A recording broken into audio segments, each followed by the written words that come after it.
Ladies and gentlemen, this player was very controversial when he came in the NHL, not because he did anything wrong. He was looking for the best contract you could get as a number 2 NHL draft pick, but the player that went after Gilbert Perreault in the 1970 draft, second overall by the Vancouver Canucks, was polarizing for a number of years because, first of all, he didn't stay in Vancouver, and secondly, a lot of people felt he was overpaid to start his career and didn't put up the results a lot of people thought he would do, but neither here nor there. So today we're talking about the pride of the Toronto Marlies, Dale Tallon. Now, he was selected by Vancouver from Toronto to the OHA in 1970. He also, a defenseman, also played center and right wing. Now, he was also good in multiple sports, a very prolific golfer who won the 1969 Canadian Junior Golf Championship and played on the Canadian PGA Tour. Now, Oshawa had his rights at first before it was a make a trade to Toronto for the 69 season. His last year in Toronto put up dynamite numbers, again as a defenseman and as a forward, 79 points in 54 games, 128 minutes and penalties. Now, the native Miranda would go on to earn more notoriety as an executive than as a player, and he might have shown his business acumen before he played his first NHL game. A few weeks after being drafted by the expansion Vancouver Canucks, Tallon and his agent, Alan Eagleson, of all people, were able to negotiate what at the time was the biggest rookie contract in NHL history. Tallon, who was paid more than Bobby Orr earned in his first NHL season, signed a deal with a reported $50,000 in base salary with bonus clauses that would take him up to $100,000 for the 71 season if he were to play in every game, which he did manage to do. In that era, these were high numbers, and the deal upset a number of NHL veterans who quickly began calling for pay increases. Now, he signed with Vancouver on August 5th, 1970. Debut was against LA on October 9th. His final NHL game was at the Pittsburgh playoff game against Boston on April 14, 1980, and he retired that year after nagging injuries. Now, wore number 19 and number 9 in Vancouver, number 19 in Chicago, and number 19, number 4 in Pittsburgh. Now, played in the All-Star game in 71 and 72. Again, he played all 3 forward positions during his NHL career. He played on the first Vancouver team during the franchise's inaugural season in 71 and made his NHL debut in the squad's first ever contests. He set the Vancouver record since broken for assists by a rookie with 42 in 71. He set the Chicago single-season record since broken for assists by a rear guard with 47 and 76. Now, he played for Team Canada in the 1979 Izvestia tournament in Moscow. It was also the finals for NHL GM of the Year award in 2012.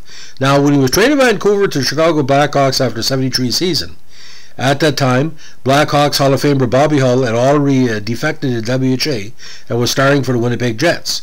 Chicago management was certainly not happy about Hull's having left the team, and his famous number 9 jersey was a subject of controversy.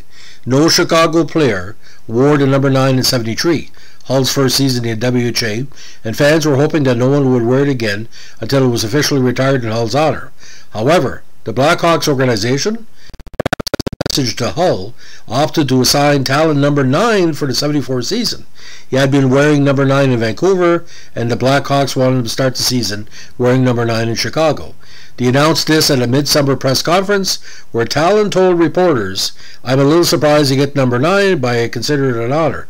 The fans, it's very simple. If I score 3 goals in a game, they'll cheer me.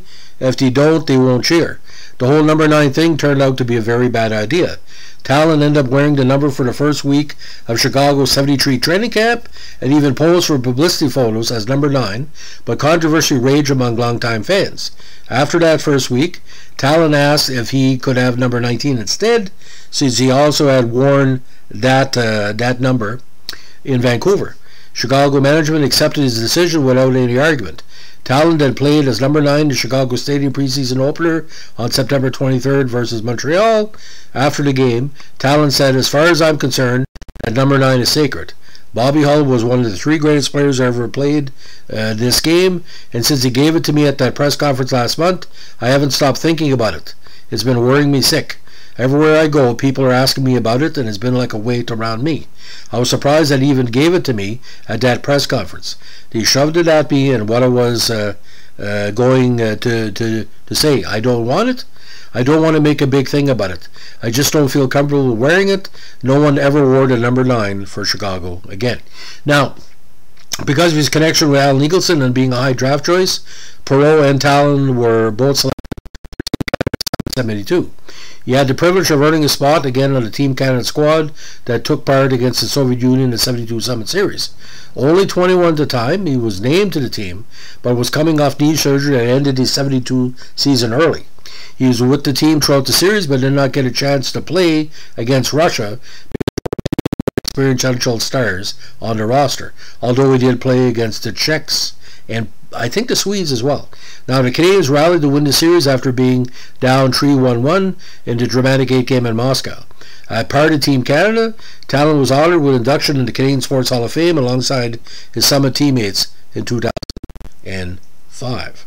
Now, again, very strange history for him. He was traded by Oshawa of the OHA Toronto for Rick Kessel, Bob Kelly, Tom Foxcroft, Chuck Giles, and Bob Smith over one quarter of the team. He was eventually traded by Vancouver to Chicago in exchange for Jerry Korab and Gary Smith. Good deal for Vancouver, in my opinion. Got them in the 75 quarterfinals. Now, he was traded by Chicago to Pittsburgh in exchange for a 1980 second-round draft pick, which ended up being Ken Solheim. Now, June 13, 1979, he was left unprotected by Pittsburgh for the NHL expansion draft, but it was reclaimed by the Penguins as a fill-in after Tom Medure was selected off their roster. Now, he did play in Dallas at the CHL and Syracuse at AHL as part of conditioning. Now, after hockey, he was named Toronto's radio color commentator on January 10, 1981 after Mike Nicolak was promoted to head coach and remained there for the full 81-82 campaign. He was named Chicago's television and radio color commentator prior to the 83 season and remained there until 1998. He was named a Chicago television color commentator on July 16, 2002 and held that position until November 5, 2003. Now, he attended Ryerson Polytechnic, Meisterscraft College in Toronto, and he's also the son of former Canadian senior player Dale Tallon, who was once coached by Eddie Shore. Now, to many, Tallon is arguably the greatest golfer ever played in the NHL.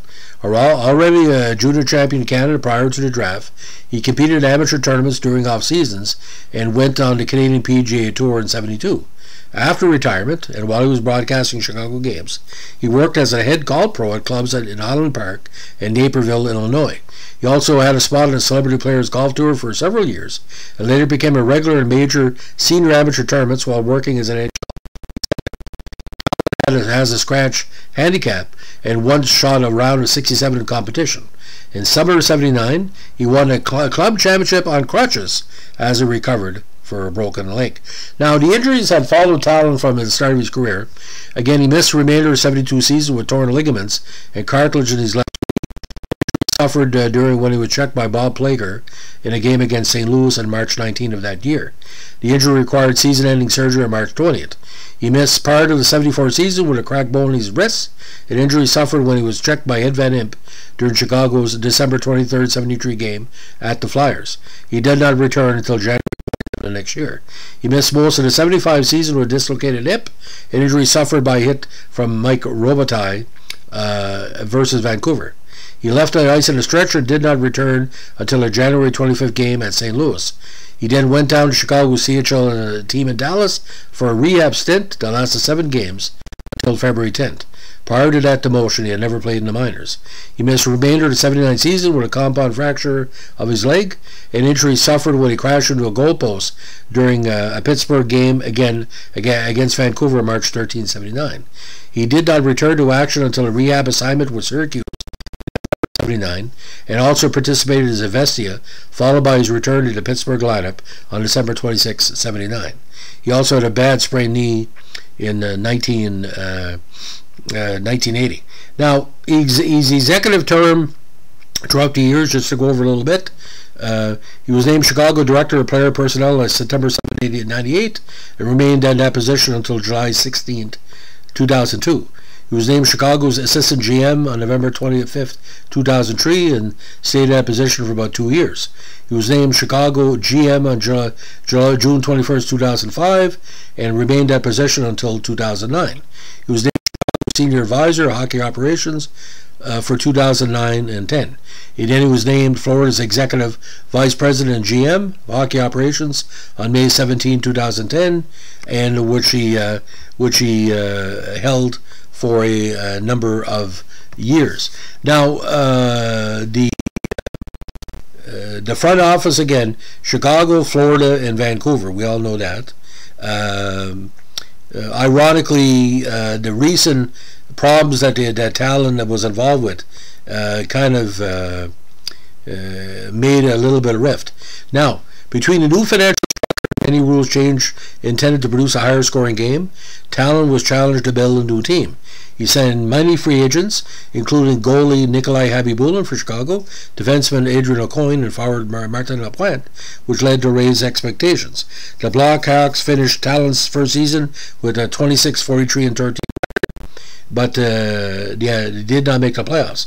Now, under Tallon, the Blackhawks steadily improved, raising their total points to 88 within 2 years. Now, great drafts, including John Tays and Patrick Kane, which led to a strong core of players in 2009, where they were eliminated in the Western Conference Final. However, in 2010, Tallon further bolstered the team in the offseason by signing Marian Hossa and John Madden. The same off year, Tallon and the Blackhawks managers came under fire when the National Hockey League claimed the team did not submit qualifying offers to respective free agents. Now, on July 14, 2009, the Blackhawks demoted Tallon to the position of senior advisor, while Stan Bowman, son of Scotty, was promoted to GM. The drama over that continued for a while, but won the Stanley Cup in 2010, giving him his first title win. His name was engraved on a cup, and the team issued him a Stanley Cup ring. Now, after serving as senior advisor to the Blackhawks for nearly a year, again, he was hired by the Panthers in 2010 as GM. Within a few seasons, the results were not there, but as it came along, he brought in numerous veterans and former Chicago players to bolster the team. Now, Tallon's personal changes helped lead the Panthers to their first Southwest Division title in franchise history in 2012. Unfortunately, they were eliminated in the first round by the Devils of the playoffs. In 2016, after being nominated for 2012 NHL General Manager of the Year, he signed a contract extension, his second one, in January 2016. Now, 2016 campaign, the posted a great 47-26-9 record, but were eliminated in the first round by the Islanders. Now, April 10, 2017, after more drama, they announced that Tallon would return as a GM after his successor Rowe was demoted from the role. The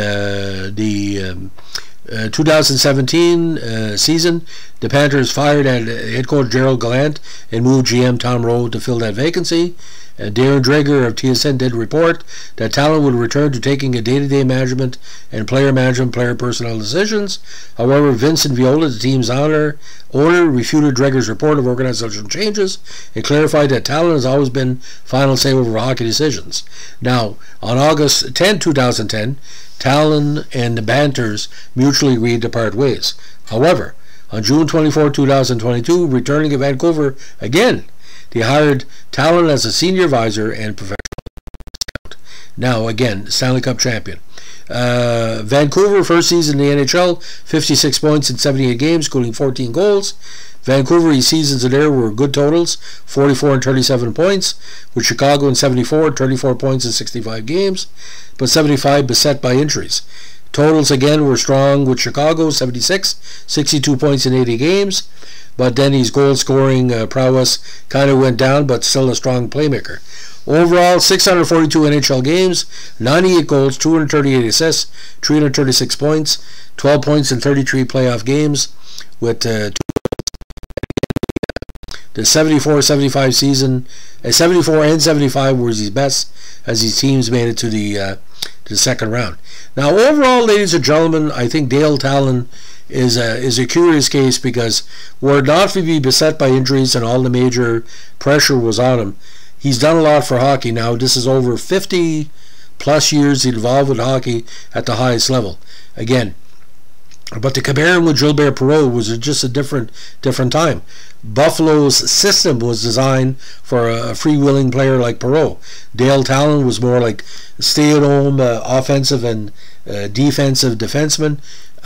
Some forward, 14 to 20 goals was going to be his max. But I watched Dale Tallon play. Like I said, he was okay. He was kind of like a poor man's PK Subban. But with all those injuries, we would never know how good he would be, because with that major knee injuries at the start of his career, it really messed him up bad. So, ladies and gentlemen, that's our latest in our Vancouver Canuck podcast. If you like what we're doing here on the Canucks and other teams, let us know with a like, comment, or subscribe. And don't forget, as Dale Tallon would probably tell you about Summit 72, keep your stick on the ice. Have a good day. Bye.